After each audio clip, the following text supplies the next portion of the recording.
La fraternité a pour vocation première, vous le savez, de la formation des prêtres. Il faut penser aux vocations en amont, et c'est pour cela que notre fondateur, Monseigneur Lefebvre, a voulu que l'œuvre des écoles soit l'œuvre secondaire de la fraternité Saint-Pédis.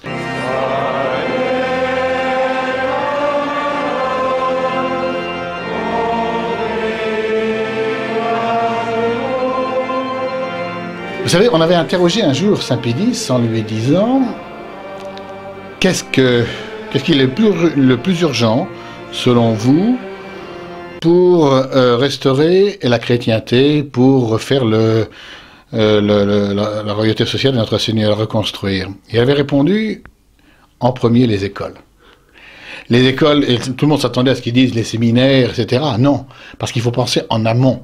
Si vous voulez, les vocations, elles se préparent, toutes les vocations. Et c'est vrai que dans le monde dans lequel nous vivons, l'ambiance d'immoralité, la déformation qui est donnée dans les écoles, beaucoup de vocations risquent de se perdre et de disparaître. Aussi, la fraternité a-t-elle ouvert depuis maintenant 30 ans, à travers toute la France, et dans le monde entier d'ailleurs, des écoles. Alors, me direz-vous, probablement qu'elles reçoivent des aides, ces écoles. Rien. Nous n'avons pas d'aide. Ce sont des écoles qui sont pauvres, mais qui sont libres. Et ce qui nous permet, si vous voulez, de donner une éducation qui est dans le prolongement de celle des familles.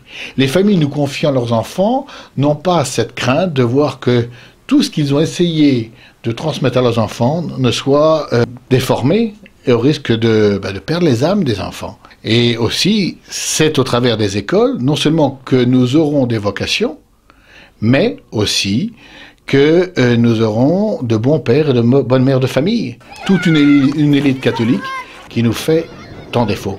Voyez-vous? Et c'est pour cela que l'œuvre des écoles est une œuvre capitale. Alors, il est vrai que nous vivons dans un monde qui est quand même très dur. La crise économique est ressentie par tous et bien sûr, surtout, par les familles nombreuses.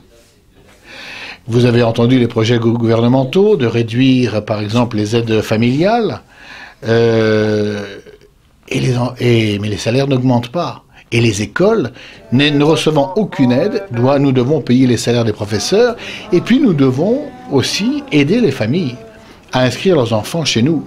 Nous faisons en sorte que le facteur économique ne soit pas une cause de refus d'inscription. Alors, que pouvez-vous faire? Eh bien, je crois que vous pouvez nous aider d'une manière très simple. Voyez-vous, la lettre aux amis et bienfaiteurs des écoles est envoyée aux alentours à peu près 20 000 personnes. Si chaque personne qui m'écoute et me regarde aujourd'hui, si chaque personne donnait 5 ou 10 euros, eh bien, nous aurions la possibilité d'aider un nombre de familles immense. Voyez-vous, je pense que tout le monde peut faire cela, enfin, tous ceux qui le peuvent, bien sûr, et je pense notamment aux grands-parents qui n'ont plus d'enfants en classe. Ils peuvent ainsi prolonger cette œuvre éducatrice en aidant nos écoles. Et puis sachez que ces écoles donnent des reçus fiscaux aussi, et donc cela peut avoir une incidence sur la réduction de vos impôts. Et je crois que c'est ce qui n'est pas négligeable. Vraiment, après l'œuvre des séminaires, c'est l'œuvre la plus importante. Sachez que la demande de bourse, en raison de la crise économique, a augmenté depuis 2 ans de 50%. Mais nos entrées, non. Et nous arrivons à un matelas d'aide assez fin. Donc nous avons besoin de l'aide de vous tous pour essayer d'aider toutes ces familles qui sont si méritantes. Parce que c'est vrai, c'est un véritable sacrifice. En pratique, comment marche l'ADEC? On verse des fonds et ensuite ces fonds sont redonnés? Alors effectivement, on verse des fonds donc à l'ADEC, hein, et les parents nous font une demande de bourse. Et nous, après avoir étudié chaque dossier, nous aidons les familles, nous leur donnons une aide pour inscrire leurs enfants. Alors, non seulement il y a ça, mais aussi pour maintenir les écoles.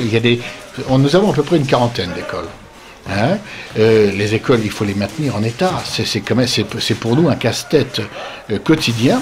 Et donc, par ce moyen-là, effectivement, nous aussi, on a cette possibilité d'aider à maintenir les écoles en état convenable. Mais surtout, ça va surtout vers les bourses. D'accord. Hein. D'accord. Et tout cela est uniquement entre les mains de la fraternité. Ah, uniquement. C'est ça, absolument. Hein, nous redistribuons tout cela aux parents qui inscrivent leurs enfants dans l'une de nos écoles, que ce soit une école primaire ou une école secondaire.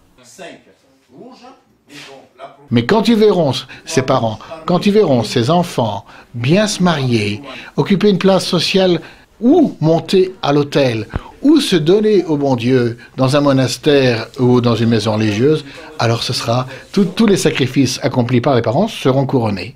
Hein?